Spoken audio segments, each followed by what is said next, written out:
This video is to help you develop your counter arguments or counterclaims. So I'm going to go through this handout with you, and hopefully you'll better understand counter arguments so that you can include one in your PowerPoint presentation that you are going to create for your own argument. Again, this whole activity is meant to introduce you to some of the terminology and to introduce you to some of the strategies you will use when you develop arguments next year. It is not meant for you to write an entire essay. I know we're here at the end of the semester. So let's take a look at developing effective counter arguments. In any good argument, you want to make sure that you address the opposing side, the opposition. And the reason for that is, if you remember from last week's lesson and the week before, argument is meant to be very logical. It's meant to be rational. If you're only presenting your side, then you're trying to do persuasion. And sometimes when we're persuading, we lapse into becoming very emotional. And so you want to avoid that if you can in argument. So this first page of this particular handout has two examples of how you can introduce your counter arguments. Notice I have moved inside. I got cold outside. So let's pretend that your topic is high schools should definitely not ban sugary and fatty foods from being sold on their campuses. And your why is, we will get junk food somewhere else. Financially hurts clubs who have bake sales, will really hurt school lunch programs. Well, you can tell this topic is rather old because we're not allowed to do any of that stuff anymore. I remember at Sun Valley when clubs would sell candy bars, but they could only do it during certain times of the day. So the other side, the opposition. Many people feel junk food should be banned. So sometimes students will just write a sentence like that and think that that's a complete counterargument. Well, you always want to make sure that you go that extra step. So why do they think that? Well, because eating junk food promotes obesity. That's a valid point. But you're going to be explaining based on your pretend argument here. Whoops, I don't want to change anything here. That side's wrong, or we need to at least address a different viewpoint. So obesity is caused by many other factors than just what a person eats. An unhealthy lifestyle with little or no exercise combined with frequent overeating of all types of foods is the main cause of obesity, not the purchase of occasional snacks from a vending machine at school. So one of your slides will have a complete counter argument written like this, where you refute the counter argument. Let's look at another one. Making copies of CDs. I don't think anybody much uses CDs anymore either. I have purchased is certainly my right. Why? Because I paid for the CD and it is mine to share. But the opposing side might say, musicians, those artists, those bands, those groups oppose the sharing of music without paying for it because then they don't make any money. I mean, they make money from the royalties of those CDs or from the websites that many of you use now, like Spotify, to get your music. But then you're going to refute that opposing side. The idea that the musical artists are not making money is ridiculous. First, we already paid for the CD or download that we want to share, so the artist and songwriter already made money from it. Additionally, they will continue to make a great deal of money from the concerts and appearances. So you notice in both of these examples, the counter argument is two sentences here, but notice this sentence is very complex, you have a lot of information, and this one is 1, 2, 3 sentences. So two good sentences with one being very complex, or you could have three simpler sentences. So when you develop your counter argument in your presentation, make sure that you have several sentences to go with that. So we're going to do a couple of these together. So in this next example, the claim is the local government does not have the right to establish curfews for students under the age of 18. And why? Because curfew decisions should be made by families, not the government. So that is the writer's claim. The opposition might say, well, teenagers will get into less trouble if they're at home at a certain time and they don't have the ability to make good decisions about their safety or social lives. So I want you to take a minute and I want you to write down what you might say, but why that counter argument is incorrect. Why would you say the local government does not have the right to establish curfews? So I'm going to give you a couple of minutes.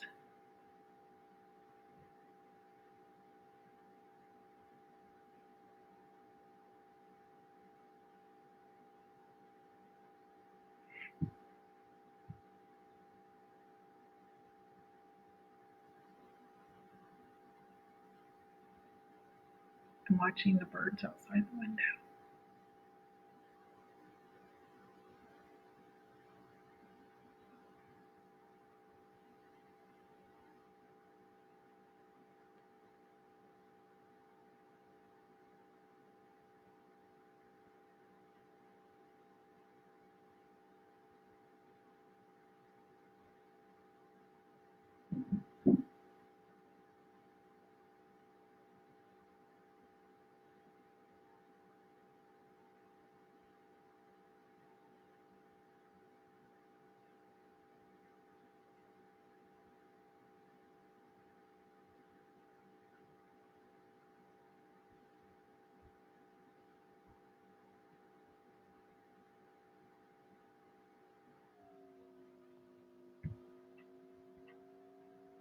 Okay, take one more minute to see what you come up with.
move this up. Okay. So see if yours sounded something a little like this. While it is true that some teens have difficulty with making decisions about their safety, there are many teens who need to be out later than a city curfew may establish. For example, some teens work to support their families. They may not end work until after the curfew. Other teens participate in sports or other school-related activities. Therefore, curfew decisions need to be made within families. So notice what I did here, especially with this opening introductory adverb clause, while it is true. So again, I am addressing the opposing side. Then I come back. There are many teens who need to be out later than a city curfew may establish. So what ends up happening in argumentative writing a lot of times is that students don't put in good transitions, and then it sounds like they're arguing both sides, like they're wishy-washy, like they're not sure what they're arguing, especially when students first start writing argumentative pieces. So you want to make sure that you include those clear transitions so that the writer understands you are discussing the opposing side, but then the reader needs to understand, okay, now you've come back to your original argument. So one of the resources that I'm providing for you in your announcement section is a quick cheat sheet into some commonly used counter-argument introductions and how you would use those. So I'm hoping that that will be helpful to you. So let's take a moment and look at the last example here. So school officials should definitely not be allowed to conduct unannounced searches of students' lockers. Students would be denied their right to privacy. So in this one, they've asked you to give all three parts. That just quick sentence, just a whiff. And then why do they think that way? Again, these two deal with the opposition, the opposing side, the other side. And then refuting the counter argument. Why are they wrong? So let's draw a quick text box here. So the other side might say, sometimes schools need to conduct searches for student safety.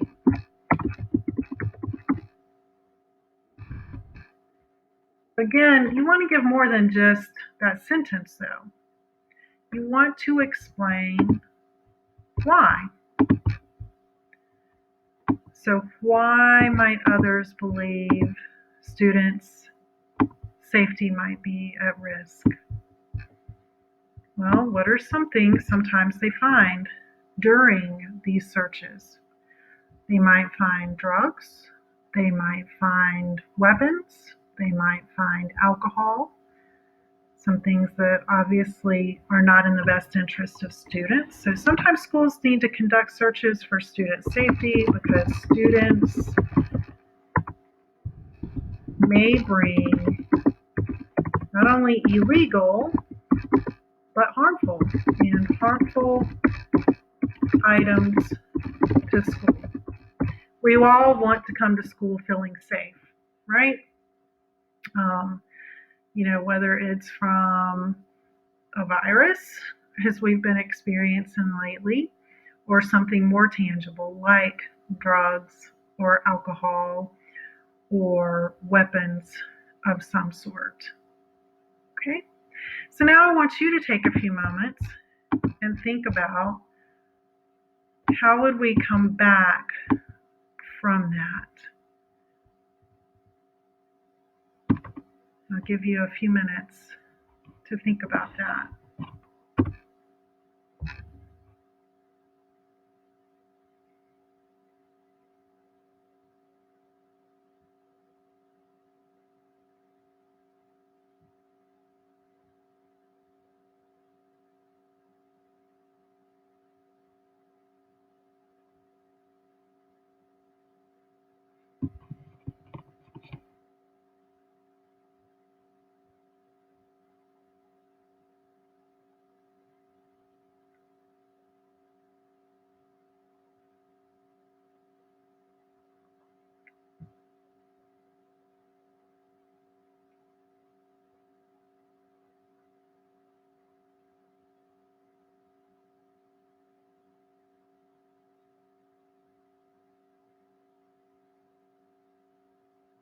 Okay, so I'm going to type in a potential refuting the counter argument. And again, pay attention to the transitional phrase I use.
All right, here I used the transitional adverb although.